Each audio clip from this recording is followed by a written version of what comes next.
একটা তালাবে স্নান করলেই পুরুষ নারী হয়ে যায়। রামায়ণের উত্তরখণ্ডে লেখা এই অবাক করা গল্প। ব্রহ্মাদেব কাঁদতে শুরু করেন। এই জলাশয়ে যদি কোনো পুরুষ স্নান করে সে নারীতে পরিণত হবে, আর কোনো নারী স্নান করলে সে পুরুষে রূপান্তরিত হবে। তালাব সাধারণ চোখে দেখা যেত না, শুধু নির্দিষ্ট সময়ে ও নির্দিষ্ট নিয়মে তা প্রকাশ পেত। অনেকে ভাবত এটি অভিশাপ, কিন্তু শাস্ত্র বলে এটি ছিল কর্মফল উপলব্ধির জন্য এক শিক্ষা। বহুদিন পরে একদিন সেই পথে এসে পড়েন বৃক্ষরাজ বানর।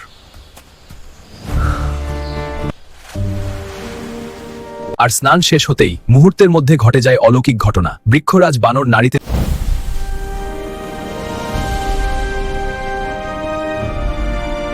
সময়ের সঙ্গে সঙ্গে এই নারী রূপে থেকেই তিনি আশ্রম জীবন গ্রহণ করেন এবং পরে এক পুত্রের জন্ম দেন। এই পুত্রই হলেন বালি, যিনি জন্মসূত্রে লাভ করেন ইন্দ্রদেবের শক্তি। এই দ্বিতীয় সন্তান হলেন সুগ্রীব, যিনি জন্মগ্রহণ করেন সূর্যদেবের তেজ থেকে। রামায়ণে বালি আর সুগ্রীব এই দুই ভাই ছিলেন কিষ্কিন্ধার রাজপুত্র। একই রক্ত, একই পরিবার, তবু ভাগ্যের খেলায় তারা একদিন পরিণত হন শত্রুতে। বালি ছিলেন অসম্ভব শক্তিশালী, যুদ্ধে প্রতিপক্ষের অর্ধেক শক্তি নিজের মধ্যে টেনে নেওয়ার ক্ষমতা ছিল তার। আর সুগ্রীব ছিলেন শান্ত, বিচক্ষণ। শক্তিতে বালি বড়, কিন্তু বিবেক ও ধৈর্যে সুগ্রীব এগিয়ে।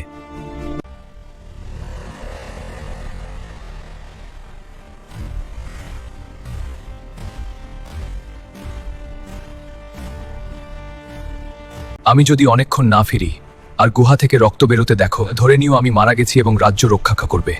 দীর্ঘ সময় কেটে যায়, গুহার ভিতর থেকে রক্ত বেরোতে থাকে। সুগ্রীব ভেবে নেন বালি আর বেঁচে নেই। কিষ্কিন্ধা যাতে অসুরদের হাতে না পড়ে এবং বাধ্য হয়ে বালির স্ত্রী আশ্রয় দেয়। কিন্তু বালি তখনও বেঁচে ছিলেন। মায়াবীকে বধ করে তিনি বিজয়ীর বেশে ফিরে আসেন।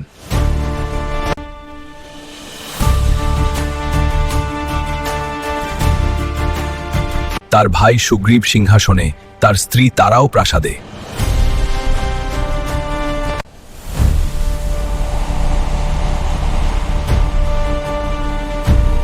এইখানেই সুগ্রীবের জীবনে আসে ভগবান শ্রীরাম। রাম প্রতিজ্ঞা করেন সুগ্রীবকে ন্যায় ফিরিয়ে দেবেন।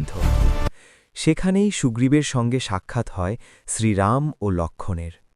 রাম প্রতিশ্রুতি দেন বালিকে বধ করে সুগ্রীবকে ন্যায় ফিরিয়ে দেবেন।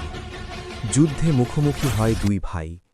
বালি যখন সুগ্রীবকে প্রায় হত্যা করে ফেলেছে, তখন রাম গাছের আড়াল থেকে বাণ ছুঁড়ে বালিকে বধ করেন। মৃত্যুর আগে বালি প্রশ্ন তোলে, সম্মুখ যুদ্ধে না এসে তুমি কেন আড়াল থেকে আঘাত করলে? রাম উত্তর, হে বালি, তুমি বীর, তুমি ধর্মপরায়ণ। অহংকার তোমার পথ ভুলিয়ে দিয়েছিল, এখন তুমি মুক্ত। বালি শেষবারের মতো ছেলের দিকে তাকান। বালি, অঙ্গদ, আমার পুত্র, রামের আশ্রয় নাও, ধর্মের পথ ছেড়ো না। বালির প্রাণত্যাগের পর ভয়ে ও দুঃখে কাঁপতে থাকা অঙ্গদ এগিয়ে আসে। অঙ্গদ নম্র হয়ে, হে রাম, আজ আমি পিতা হারিয়েছি, আপনিই আমার একমাত্র আশ্রয়। শ্রীরাম হাত বাড়িয়ে বলেন, ভয় পেও না অঙ্গদ, যে আমার শরণ নেয় আমি তাকে কখনো ত্যাগ করি না। কিষ্কিন্ধার আকাশে তখন একটাই বার্তা, ধর্ম, ক্ষমা আর আশ্রয়ই রামায়ণের আসল শিক্ষা।